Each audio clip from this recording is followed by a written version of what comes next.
Honorable Rasamanikam, any supplementary questions you may. Honorable Deputy Speaker, I'd like to thank my good friend Honorable Prime Minister for answering these questions, even though I'm not quite satisfied with some of the answers, but I'd like to thank her for answering these without acting like some thugs in her cabinet. கௌரவ பிரதமர் அவர்களே, என்னுடைய முதலாவது கேள்வி உங்களுடைய உரையிலே நீங்கள் மிக தெளிவாக சொல்லியிருந்த நீங்கள் இந்த அடையாளப்படுத்தப்பட்ட சில கேசஸ், அதாவது எம்ப்ளமேட்டிக் கேசஸ் என்று சொன்னால் உங்களுக்கும் தெரியும். கடந்த காலத்திலே இந்த நாட்டிலே எத்தனையோ வன்முறைகள் நடந்து, எத்தனையோ படுகொலைகள் நடந்து, அந்த கேசஸனுடைய எண்ணிக்கை, நான் கடந்த நீதி அமைச்சருடைய விவாதத்திலே அந்த கேசஸினுடைய சில விவரங்களை தந்திருந்தேன். நான் திருவோணமலையிலே கொல்லப்பட்ட ட்ரிங்கோ 5 இருக்கட்டும், அவ்வாறு இல்லை என்று சொன்னால் கடத்தப்பட்ட வடக்கு கிழக்கிலே கடத்தப்பட்ட ஊடகவியலாளராக இருக்கட்டும், 2009ஆம் ஆண்டிலே நேரடியாக வைத்தியசாலைகளை தாக்கப்பட்டதாக இருக்கட்டும், இதெல்லாம் நாங்கள் தான் உங்களுக்கு கேசஸ் தர வேண்டும் என்ற அவசியம் இல்லை.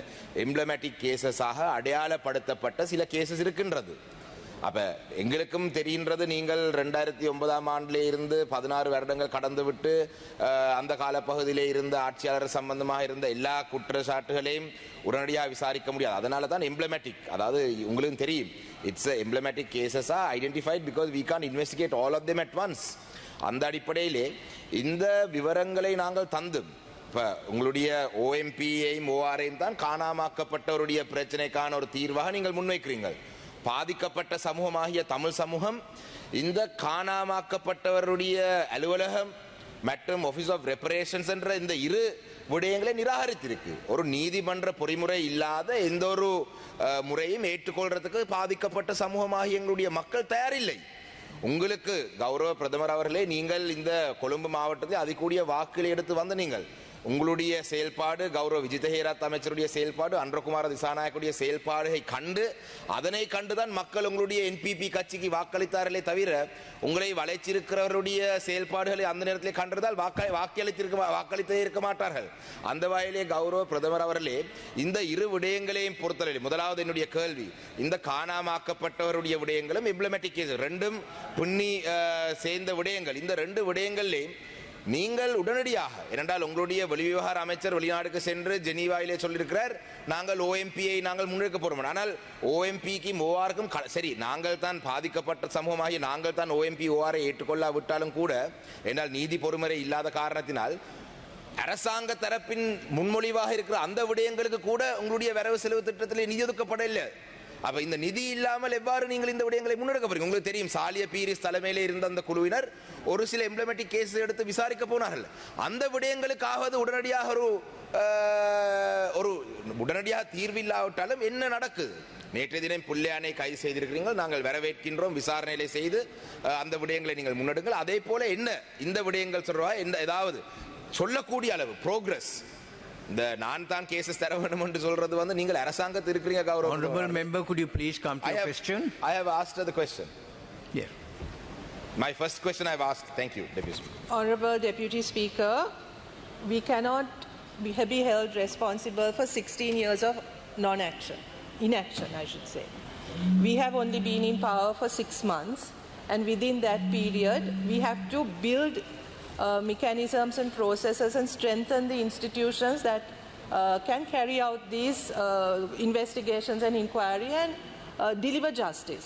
That is our task. It is not that we can personally go and make these inquiries. What is important is that institutionally, we are, as a country, we are able to deal with such cases, because that has been the problem in the past. That the institutional failure, systemic failure, is what led to these things in the first place. So we need to address that, not to just sort of take popular, just react, but to actually set in place the institutions and the environment to ensure that these things can not happen again, and also that the existing injustices are investigated and inquired into, and that is precisely what we are doing. The arrests that have been made, the arrest that was made yesterday is part of that process. Why people do not trust the Office of Reparations and the Office of Missing Persons is precisely because of the failures in the past, where these institutions were set up in name only, but not sufficiently strengthened, right? So this is what has happened in the past, and this is what we are trying to correct. Make sure that the right people are in these places, that the resources are adequately allocated, so that these institutions can carry out their task. If these institutions are insufficient, we are prepared to also broaden their mandate and put in place new mechanisms. That we will do. But it has to be a process. We have to make sure that these are sustainable, which is exactly what we are doing. Why I asked for specific information was that, yes, there are many such cases that the Honourable Member himself also noted. And there are certain cases that we are already proceeding on. If there were any particular cases that he is interested in, we will look into those as well. Look into those as in we will provide whatever information we have. As I mentioned in my answer also, Honourable Deputy Speaker, these are cases that are pending for the last 16 years. It's not easy. It is not easy, but we are committed to ensuring justice. Yes, Honourable Rasamanikam. Thank you, Honourable Deputy one Speaker. more question. Yes, thank you. Two. Honourable Prime Minister, my issue here was that the actual funds haven't been allocated to the Office of Missing Persons, Office of Reparations. You got the mandate from the people. As the Prime Minister, you take charge of this government. Don't let jokers try to run this parliament. Gaurav Pradhi Sabhanayar அவர்களே, என்னுடைய இரண்டாவது கேள்வி, கௌரவ பிரதமர் அவர்கள் தன்னுடைய உரையிலே சொல்லிவாரா இந்த விடயங்கள் தொடர்பாக எனக்கு எந்த கேசஸ் பொருத்தமானது என்று இல்லாட்டி ஏதோ இன்ட்ரெஸ்ட் இருந்தால் அந்த கேசஸை தர சொல்லி கௌரவ பிரதமர் அவர்களே வடக்கு கிழக்கிலே மட்டுமில்லை இந்த நாட்டிலே நடந்த வன்முறைகள் அனைத்தும் என்னை பொறுத்தவரை எனக்கு இன்ட்ரெஸ்டான கேசஸ். ஆனால் நீங்கள் அரசாங்கம் விசாரிக்க கூடியதை நீங்கள் தான் தெரிவு செய்ய வேண்டும். நான் எவ்வாறு இதை தெரிவு செய்யுங்கள் அதை தெரிவு செய்யுங்கள் என்று சொல்வது இது வேடிக்கையான ஒரு விடயம். அதிலே கௌரவ பிரதமர் அவர்களே, நீங்கள் இந்த அரசியல் கைதிகளுடைய விடுதலை பற்றி என்னிடம் கேட்கிறீர்கள் பட்டியலை தர சொல்லி. கௌரவ பிரதமர் அவர்களே, நீங்கள் தான் இந்த நாட்டிலே பிரதமர், நீதி அமைச்சர் உங்களுக்கு கீழே இருக்கிறவர், அவரிடம் கேளுங்கள் நாட்டிலே அரசியல் கைதிகளுடைய பட்டியலை தாருங்கள் என்று. சில நபர்கள் இருக்கிறார்கள் ஜனாதிபதி பொது மன்னிப்பின் கீழே விடுதலை செய்யக்கூடிய அரசியல் கைதிகள் இருக்கிறார்கள். இவருடைய பட்டியலை உங்களுடைய அமைச்சரிடம் நீங்கள் தான் வாங்கி எடுக்கணும். இல்லாவிட்டால் தாங்கள் பிரதமர் பதவியை நான் உங்களுக்கு எடுத்து தருகிறேன். அப்ப இந்த பொலிட்டிக்கல் பிரிசனர்ஸ் உடைய விடயத்தை நீங்கள் தான் கரிசனை காட்ட வேண்டும். வடக்கு கிழக்கு மக்கள் உங்களுக்கு ஒரு ஆணையை தந்திருக்கிறார்கள், கிழக்கிலே மட்டக்களப்பை தவித்து. அந்த வகையிலே இந்த அரசியல் கைதியுடைய விடுதலை நீங்கள் தான் சொல்ல வேண்டும். காணி அபகரிப்பு விடயத்தை நீங்கள் சொன்னீங்களா கடந்த அரசுகள் செய்தது. கௌரவ பிரதமர் அவர்களே, கடந்த அரசுகள் இந்த காணி அபகரிப்பு விடயங்களிலே முழுதாக ஈடுபட்டபடியினால் தான் அந்த மக்கள் அந்த அரசாங்கத்துக்கு பாரிய ஒரு பாடத்தை போட்டிருக்கிறார்கள். ஆனால் உங்களுடைய அரசாங்கத்தின் கீழே எங்களுடைய கௌரவ கோதாசன் ஐயா இந்த திருவண்ணாமலை பாராளுமன்ற உறுப்பினர் இருக்கின்றார். குச்சவெளி பிரதேசத்திலே அதே வேகத்திலே காணி அரசு தரப்பினால் காணி அபகரிப்பு நடந்து கொண்டிருக்கு. மட்டக்களப்பிலே மேய்ச்சல் தரை பிரச்சனை நடந்து கொண்டிருக்கு, மகாவலியின் ஊடாக வவுனியாவிலே நடந்து கொண்டிருக்கு. காணி அபகரிப்பு உங்களுடைய அரசின் கீழே நடந்து, அதுதானே இந்த இடத்துல இருக்கும் பிரச்சனை. அதே போலதான் I am winding up deputy speaker, இந்த நீங்கள் சொன்னீங்கள் இந்த புதிய அரசியல் அமைப்பை கொண்டு வருவது காலம் எடுக்கும், தேர்தல் நடக்க வேண்டும் என்று. உங்களுடைய இடது கை பக்கம் இருக்கும் அமைச்சர் சொல்றார் மாகாண சபை தேர்தல் இந்த வருடத்திலே நடத்த மாட்டோம் என்று. ஜனாதிபதி சொல்றார் மாகாண சபை இந்த வருடம் நடக்கும் என்று சொல்லி. நீங்கள் சொல்றீங்க இந்த வருடம் இன்னொரு தேர்தல் இருக்கு, அதுக்கு பிறகுதான் அரசியல் அமைப்பை கொண்டு வருகின்ற. கௌரவ ஜனாதிபதி அவர்களே, I am winding up. கௌரவ ஜனாதிபதி அவர்களே, கௌரவ பிரதமர் அவர்களே, ஒரு புதிய அரசியல் அமைப்பை கொண்டு வர Wind up my question. Yeah, thank you. You have already posed your second question. I think your second question is clear. Honourable Prime Minister can answer that. You have said that your second question was that you posed the question stating this is my second question. You already posed your question stating that this is my second question. Deputy Speaker, these questions are given to members of parliament. You two questions for the opposition to be asked from the Prime Minister. It is the responsibility of the Prime Minister to provide the list of missing persons. You have already posted and she can answer that on that, please. I am not being unfair, by the way, Honourable Member. I am being very fair by everybody in this House.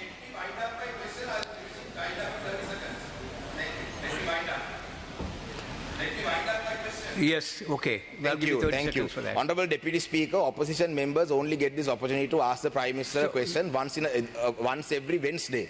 There are 60 odd opposition members. If I get this opportunity today, I may not get it for the entirety of this Parliament term. So let me wind up. Give me a minute. கௌரவ பிரதமர் அவர்களே, என்னுடைய கேள்வி, இந்த அமைச்சர்மார் ஒரு கதையை சொல்றாங்க. இந்த பாராளுமன்றத்திலே பேசுற சந்தர்ப்பத்தை கூட இலவசமாக ஓசியிலே வந்த அமைச்சர்மார் எல்லாம் எதுக்க பார்க்கிறார். நாங்க வாக்காள வந்த வாக்காள அமைச்சரே, அந்த வகையிலே இந்த புதிய அரசியல் அமைப்பை மிக விரைவாக கொண்டு வருவதற்கு, ஏனென்றால் இந்த அரசாங்கத்திலே வரவு செலவு திட்டத்திலே கூட நிதி ஒதுக்கீடு எதுவும் புதிய அரசியல் அமைப்புக்கு இல்லை. இதுதான் என்னுடைய கேள்வி. மிக விரைவாக கொண்டு வருவதற்கு நிதியாவது ஒதுக்குவீங்களான்றதான் என்னுடைய கேள்வி. நன்றி. Honourable Prime Minister. Honourable Deputy Speaker, as I already mentioned in my answer, in my response, we will bring in the new constitution, but I also said what our priorities are this year. We have to hold a provincial council election as well. This has been pending for several years. It is only after that that we can begin proceedings for a new constitution. I have already said that. So, of course, in this budget, we have not allocated funds for the for such a thing, because we still have to hold provincial council elections as well. We see the urgency of this issue. We have every intention of bringing in a new constitution, but the priority, we also have a responsibility for deciding on what our priorities are, and ensuring a democratic environment, ensuring that people are represented even in the current context, is as important as a new constitution. Because this has been deprived, particularly to the people in the north and east, for several years. They have had no representation. So I would imagine that this is also a priority. Also, Honourable Deputy Speaker, I regret the language and the tone with which my Honourable colleague is presenting some of these things. I think we should be able to have a civil engagement here.